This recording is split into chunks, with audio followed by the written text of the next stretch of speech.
he would constantly tell me, Lindsey, I wish you were in my Naval Academy class. I said, well, that's very nice, John. You know why, Lindsey? I said, no, John. If you had been in my class, I'd been 6th from the bottom, not 5th. I said, thank you very much, John. Humiliation and affection were constant companions. The more he humiliated you, the more he liked you. And in that regard, I was well served. To my colleagues, thank you again so much for what you have done. The only way I know to put this in words that maybe John can relate to is that after a military operation is over, after a mission is complete, the pilots come back and debrief. Or if there's a military operation, do an after-action report. And I thought to myself, what would it say? What would the after-action report for John McCain say? And the purpose of these reports is for lessons learned, so that others will benefit and make sure that we remember. Remember the things that went well and the things that did not, so we'll be better off as a unit, as a nation. The title of the operation was pretty easy. You can say a lot of things about me, but clever is not one of them. Operation Maverick. It began in the fall of 1954, the year before I was born, at the Naval Academy. And it ended the 25th of August, 2018. And what can we learn? The source of the report is me, his political wingman, codenamed Little Jerk. You've all got your names and you earned them like I did. Who was lucky enough to walk in his shadow and to witness history up close, to be in the presence of a giant at a time everything around us was so small. What did I learn? That a few dumb jokes told over and over actually become funny and can take you a long way in politics, Marco. I'm going to give them to you because John liked you. Lindsey, how hot is it in Arizona? John, I don't know. It is so hot that the trees chase the dogs. I said, well, isn't that funny, John? What's unique about Arizona? I said, I don't know, John. I imagine a lot of things. Barry Goldwater ran for president, lost. Mo Udall ran for president, lost. I ran for president and lost. Lindsey, it's the only place in the nation when mothers tell their children, you can never grow up to be president. Jeff, remember that. Maybe you can break the string. Lindsey, aren't you a lawyer? Yeah, I am, John. He says, you know the difference between a lawyer and a catfish? No, I don't. One's a bottom-dwelling, scum-sucking creature, and the other's a fish. No wonder we did so poorly with lawyers, John. You know why I didn't join the Marines, Lindsey? I said, no, my parents were married. I'm going to miss these dumb jokes. What else did I learn? I learned how to fight a lot. Everything and everybody. I learned how to forgive. And from him, I saw how to heal. On the fighting side, I learned that the captured warrior who was tortured became the statesman who forgave and healed a relationship between his former adversary and our nation. I went to the Hanoi Hilton. It's one of the highlights of my life with a John. It's now a museum, and we're the bad guys because they get to write how the museum reads. I remember being in front of his cell, and you can see the wheels turning and the memories coming back. And as we walked forward, surrounded by a bunch of handlers, and John McCain was Elvis in Vietnam. It was the most amazing thing in the world, how people adored him in Vietnam. I saw a bunch of photos on the wall of the prisoners playing volleyball, sitting in the sun with sunglasses on. I said, John, must have not been that bad after all. And he said, with a wry smile, I don't remember it this way, which allowed us to get out of Vietnam. I remember him embracing a war that nobody wanted to talk about because he understood what it would cost to lose it. I remember him supporting the surge when everybody was willing to get out of Iraq because they were so tired of it and saw no way forward. I remember the fighter. I remember the 2008 campaign when in 2007, John McCain was fifth in a four-person race. Written off as politically dead, no money, the Straight Talk Express had no wheels.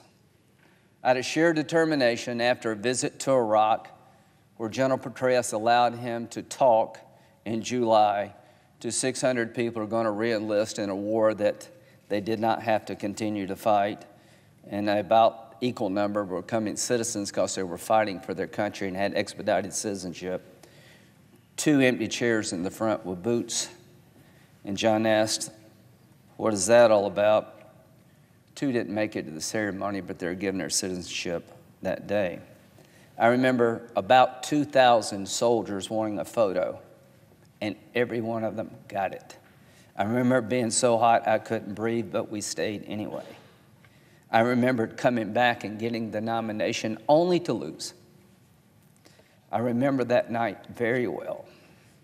He had wanted to be president. He was prepared to be president, but it was not his to have.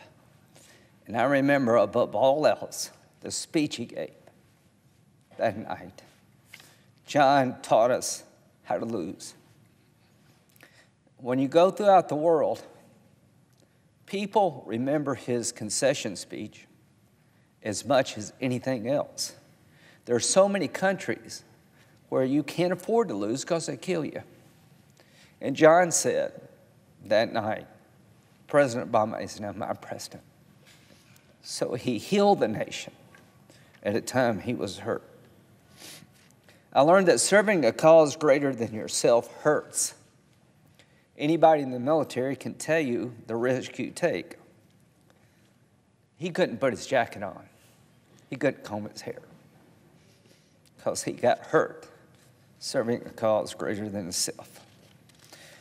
I remember how easy it is to say and how hard it is to do. How hard it is to tell your base, "I think you're wrong."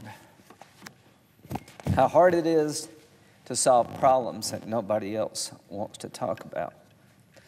I learned that failure and success are the different sides of the same coin. That John told me I have become better from my failures because it teaches us. And I've been tempted by my success. And without my failures, I would have never been successful. So to those who are striving as a young person, remember John McCain. He failed a lot, but he never quit.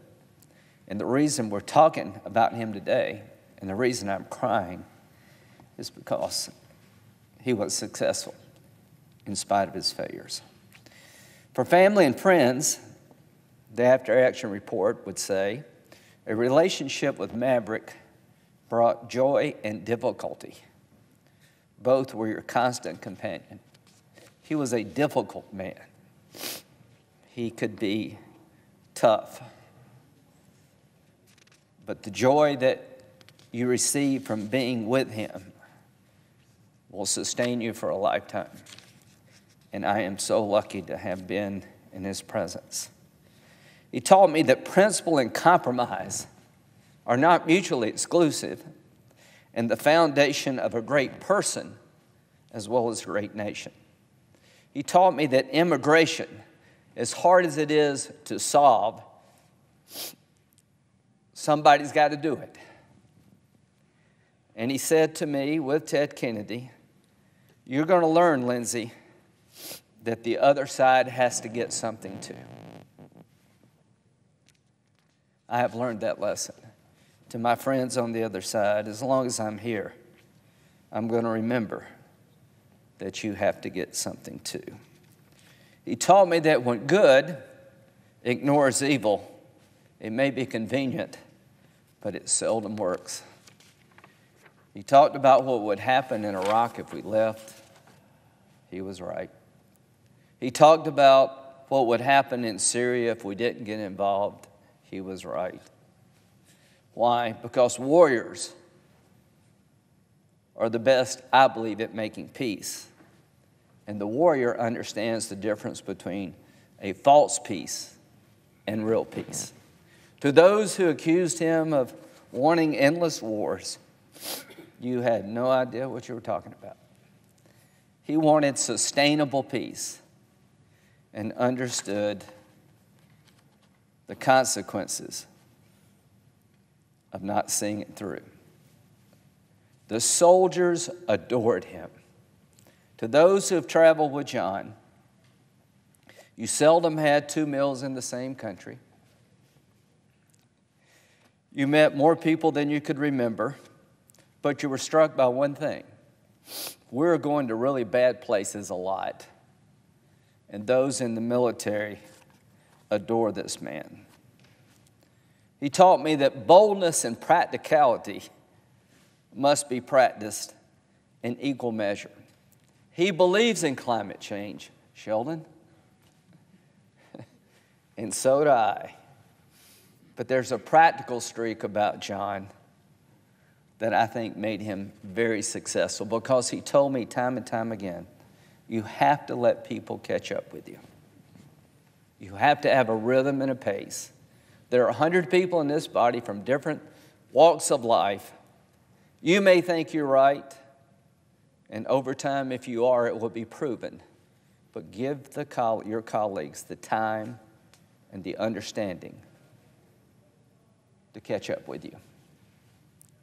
He taught me that honor and imperfection are always in competition. I do not cry for a perfect man. I cry for a man who had honor and always was willing to admit to his imperfection. If you're thinking about getting in politics, the one thing I would ask you to look at when it comes to the life of John McCain, that it's okay to tell people, I screwed up. I got this wrong. I want to make it right. Honor is, in my view, doing the right thing at your own expense. And he did that time and time and time again.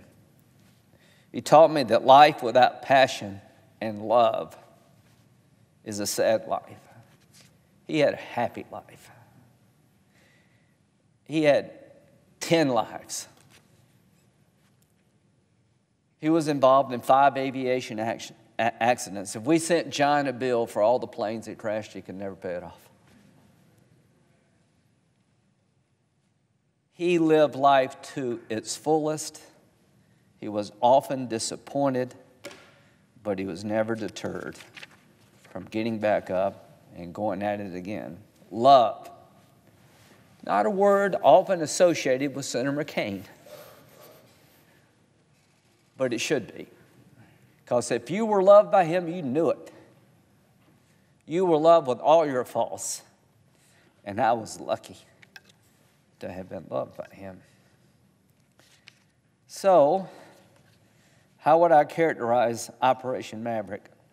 Wildly successful. It made the world a better place. It gave the nation something to talk about at a time when we can't agree on anything. Not universal acceptance of the life of John McCain, but pretty damn close. The only time MSNBC, CNN, and Fox are saying the same thing. And the only way that happened is because those of us who had the pleasure of being in his presence and those who covered him in your business want to tell the story. I haven't been approached since his death by cab drivers, waiters, cops, and they said, sorry for your loss. My name is Graham, not McCain. but I feel like a McCain. I don't know if I've earned that honor, but I feel like it. The average man and woman in this country got John McCain. And what will it mean for the future? It means there'll be generations of politicians coming along who will be influenced by him. The McCain Institute is alive and well, and its goal is to get young leaders throughout the developing world, expose them to democracy, teach them the art of compromise, the rule of law, and what a legacy. John will inspire courage. He will reinforce the idea nothing is inevitable as long as a few people are willing to fight for what they believe is right. It is going to be a lonely journey for me for a while. I'm going to need your help. And the void to be filled by John's passing is more than I can do. Don't look to me to replace this man. Look to me to remember what he was all about and try to follow in his footsteps. If you want to help me, join the march. If you want to help the country, be more like John McCain. I believe there's a little John McCain in all of us. And the little John McCain, practiced by a lot of people, can make this a really great nation. So, my friend, you did good. You lived in the shadow of a four-star father and a four-star grandfather. You always worried, would you disappoint? You did not. To Cindy and the children, thank you for making me part of the clan. To Team McCain, you taught me what loyalty is all about. To my colleagues, thank you for your kindness. I yield the floor.